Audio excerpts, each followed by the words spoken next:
Le Bitcoin vient de connaître un nouveau pullback. Alors au cours de la vidéo d'aujourd'hui, il faut que je vous explique pourquoi ça s'est produit de la sorte.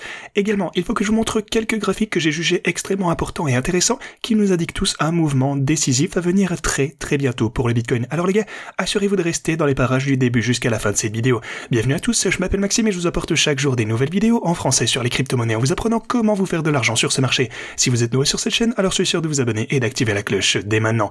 Ok, comme toujours allons droit au but, ce que vous pouvez voir c'est qu'après avoir augmenté, atteint ce sommet ici aux 60 600 $ et être redescendu, les bulls ont essayé de nous repousser à la hausse une fois encore. Vous pouvez voir qu'on a été arrêté un petit peu plus bas sur le sommet cette fois, puis on a eu un autre pullback jusqu'au bord de la boîte orange, et maintenant on voit un rebond significatif à partir de là. Donc le Bitcoin est toujours dans un mouvement un petit peu indécisif. Vous pouvez voir qu'on a eu cet énorme mouvement, plutôt cette phase parabolique, bien sûr, ça fait plaisir, tout va bien j'ai envie de dire, mais si vous regardez ceci sur les échelles de temps inférieures, on est toujours dans une tendance, j'ai envie de dire, intacte, on réalise toujours des sommets. Bon, enfin, pour le coup, c'est sûr qu'on a perdu cette tendance ici, on a perdu ce canal, mais tout de même, on a réalisé un nouveau, un creux tout de même plus haut que le précédent. Alors, sur cette chandelle ici, au minimum est plus haut que celui-ci. Bon, c'est sûr que c'est moins bullish que ce qu'on aurait pu voir, mais c'est tout de même quelque chose qu'on veut voir, une clôture au-dessus de la boîte orange. Alors, deux choses clés à noter actuellement. Sur l'intervalle journalier, déjà, cette ligne de tendance est extrêmement importante, vous la connaissez, on est toujours au-dessus de ceci également. En fait, c'est là que vous pouvez voir qu'on a trouvé du support. Donc voilà, on a des niveaux de support importants, vous avez cette ligne de tendance pour le coup, vous avez également la boîte orange, donc tout va bien de ce côté, mais la raison pour laquelle on a chuté hier, c'est simplement à cause de l'effet de levier, les gens trop gourmands. Alors, ce que vous pouvez voir de ce côté, c'est que sur la carte thermique des liquidations, vous pouvez voir qu'on a eu, juste à ce moment précis, en fait, énormément de liquidations potentielles aux alentours des 59 000, plus précisément, en fait, à partir des 59 400 $, et vous pouvez voir qu'on est descendu plus bas que ceci. On est venu chercher tous les longs, on a eu, en fait, les longs se sont fait liquider, on a eu un long squeeze, les gens ont utilisé trop de levier. C'est vraiment la chose numéro 1 que je vous dis, déjà, dans ma dernière vidéo, en fait, j'ai l'impression de vous dire ça à chaque fois, mais faites attention avec l'effet de levier. Je pense que le Bitcoin va augmenter, ça on s'y trompe pas, si vous regardez peut-être dans 3 mois peut-être, même 1 an, j'en sais rien, peu importe, le Bitcoin aura selon moi un prix plus élevé, mais d'ici là, on va tout de même avoir de la volatilité, en particulier à l'approche de la réunion extrêmement importante du FOMC ce mercredi.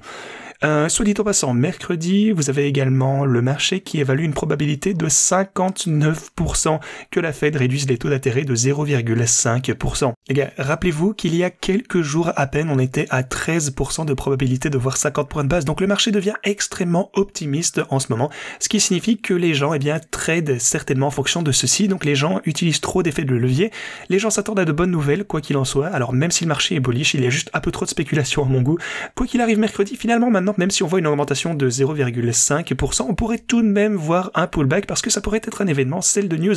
Alors pour le coup, si on voit une baisse de 0,25% à la place, toutes ces personnes vont être déçues et le marché va réagir négativement. Donc pour moi, c'est vraiment un petit peu bancal ici, il va falloir être prudent, même si le Bitcoin semble toujours être assez bullish dans l'ensemble, en raison de la spéculation du marché. Et oui, encore une fois, ce petit en passant, le ratio d'effet de levier estimé sur toutes les plateformes d'échange des cryptos, bien sûr, a atteint un nouveau sommet annuel, ce qui indique que les traders de Bitcoin prennent de plus en plus de risques. Qu'est-ce qui pourrait potentiellement mal se passer? Je vous le donne en mille.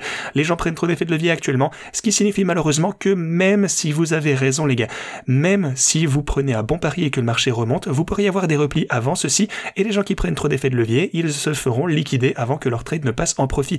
Même s'ils avaient raison, ils pourraient perdre leur position en cours de route à cause de la volatilité, et donc ne pourront pas faire des profits de dingue, même s'ils ont bien prédit ce que le marché allait faire. Voilà, peut-être que le Bitcoin va remonter vers 70, 80, 150 000 $ au fur et à mesure, mais peut-être qu'on pourrait avoir un dip avant, donc soyez prudents avec ça, c'est très important de suivre les marchés traditionnels, ils sont sur le point, encore une fois, d'atteindre potentiellement un nouveau sommet. Et ce qui est intéressant d'ailleurs avec les marchés traditionnels, c'est qu'on est en train de créer une petite ligne de tendance. En fait, vous pouvez voir qu'on crée des sommets de plus en plus bas. Alors ça, c'est quelque chose qu'il faudra également dépasser relativement bientôt, parce que vous pouvez voir qu'au même moment, on crée également des creux de plus en plus élevés. Vous pouvez le voir très clairement juste ici. Alors, on verra bien ce qui va pouvoir se passer bientôt. Peut-être qu'on va avoir une petite formation ici qui se met en place pour les marchés traditionnels à la hausse. Ici, on a une formation en triangle qui est légèrement en train de se former. Mais voilà, je pense que de toute façon, même les marchés du monde entier sont relativement en forme. Bref, on va continuer rapidement avec la suite. Vous avez des données importantes qui vont être publiées.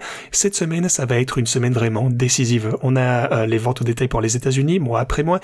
Mardi, vous avez beaucoup de choses pas mal à dire. Mercredi également, vous avez les décisions du FOMC sur les taux d'intérêt. La conférence de presse, ça va être également une décision super importante. On a la Banque d'Angleterre avec leur taux d'intérêt également. Vendredi, on a de grosses données en provenance du Japon également. Tout ça pour dire que cette semaine risque d'être très volatile. Ce qui, encore une fois, en parlant de ça, beaucoup de personnes prennent trop d'effets de levier. Comme je vous le disais, soyez prudents parce que même si vous pourriez avoir raison, vous pourriez tout de même vous faire liquider en cours de route si vous prenez trop d'effets de levier. Bref, laissez-moi vous montrer quelques graphiques intéressants. Tout d'abord, on a les marchés des crypto-monnaies, ou plutôt tous les jetons sur les marchés des cryptos en dehors du Bitcoin et de l'Ethereum, qui ont eux des ETF. Eh bien, ils sont en train de se consolider en moyenne actuellement. Vous pouvez voir qu'on est en train d'approcher des élections. On va potentiellement atteindre un point de... ça va vraiment être qui tout double en fait. On s'est consolidé au cours de toute l'année. Alors oui, pour le coup, c'est un triangle descendant. Généralement, c'est un pattern bearish. Mais bien entendu, ça peut également se briser à la hausse. C'est juste, voilà, pas le plus souvent. Selon une balance de probabilité, je dirais plutôt que... Le truc, c'est que pour moi, c'est assez simple. Si Donald Trump est élu, ça va très probablement avoir une percée à la hausse parce que c'est quelqu'un qui est plus optimiste au sujet des crypto-monnaies, peut-être même des altcoins, qui risque d'établir davantage de confiance, plus d'optimisme sur le marché des crypto-monnaies. Alors, dans ce cas, je pense qu'il y a une plus grosse probabilité qu'on ait une percée à la hausse. Et ouais, encore une fois, ça dépend s'il va gagner les élections ou non. Pour le moment, c'est relativement incertain encore. Mais il faut vous préparer également à ce qu'on ait potentiellement une cassure à la baisse qui va signifier un creux encore plus bas ici. Donc, plus de baisse du côté des altcoins en général. Mais dans l'ensemble, eh bien, je pense que le Bitcoin de toute façon va mener ce rallye. Le Bitcoin va monter en premier. Et puis, les altcoins vont suivre pas très longtemps après ça. Vous savez que dans tous les cycles, en fait, le Bitcoin trouve son sommet. Et puis, un peu plus tard, eh bien, les altcoins remontent. Ça a également, eh bien, rapport avec le moment des élections. Si ça va se produire avant, si ça va se produire après, on verra bien. Je suis pas dauphin, bien entendu. Si sur la chaîne vous savez, je vous donne juste mon avis. Mais dans l'ensemble, pour les altcoins, il faut également garder un œil attentif là-dessus. Si on voit une cassure à la hausse, eh bien, honnêtement, de toute façon, ceci semble juste programmé pour voir une percée à la hausse alors que les élections sont en train d'approcher. Bien sûr, il faut se préparer au pire, mais on verra bien. De toute façon, les altcoins verront à un moment donné une grosse poussée, j'en suis convaincu. Il faut juste se préparer pour tous les scénarios. Si vous regardez Bitcoin, vous pouvez également voir qu'on est en train de voir une grosse fractale qui se prépare de ce côté. Ici, pour le coup, on remonte jusqu'en 2011, fondamentalement depuis la création du Bitcoin. Alors, vous pouvez voir qu'on remonte de ce côté sur le RSI, on descend, on réalise un creux, on remonte. Et juste ici, sur le RSI, ça pour le coup c'est pas le sommet pour le Bitcoin, mais ensuite on continue notre rallye, on descend, on continue de remonter pour le Bitcoin, on atteint ce sommet du cycle de ce côté, ok, et puis on descend, on rentre dans le marché baissier, encore une fois on réalise un nouveau creux sur le prix ainsi que sur le RSI d'ailleurs, et puis on a un rallye à la hausse, une fois encore on remonte, on dépasse notre précédent all-time high, mais ce n'est pas le sommet du cycle pour le coup. Au lieu de ça, on continue à la hausse pour le Bitcoin, on atteint à nouveau cette ligne de tendance. Ok, j'espère que vous suivez juste là. Alors, que s'est-il passé après ça? On entre dans un bear market et tout ça se répète à nouveau. On redescend, on atteint un bottom de ce côté, on atteint cette ligne de tendance sur le RSI, et puis on atteint également un bottom pour le Bitcoin, pour le cycle, pour le marché baissier. Ensuite on remonte, on se rend vers le précédent sommet historique une fois encore, boum, vous pouvez le voir, on remonte ici. Là pour le coup ce n'est pas le sommet du cycle, au lieu de ça on continue à la hausse, on atteint un nouveau sommet historique pour le Bitcoin au cours de ces rallyes, et puis vous atteignez cette ligne de tendance, on redescend encore une fois, et regardez ça, les choses sont tellement semblables que ça en devient effrayant. On a le creux du cycle ici, le creux du marché baissier, on atteint la ligne de tendance sur le RSI, on remonte vers notre précédent sommet historique, auquel eh bien on se trouve actuellement, vous le savez.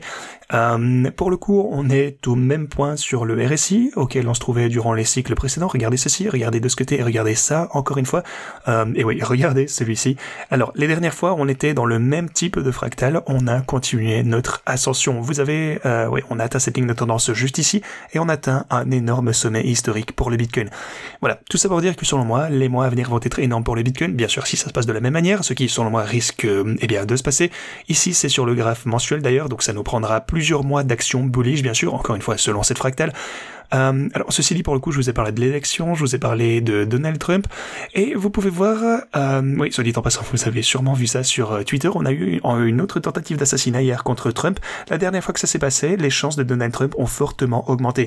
Hier, elles n'ont augmenté que de 1%, mais c'est toujours aux alentours des 50-50, peut-être 49-50.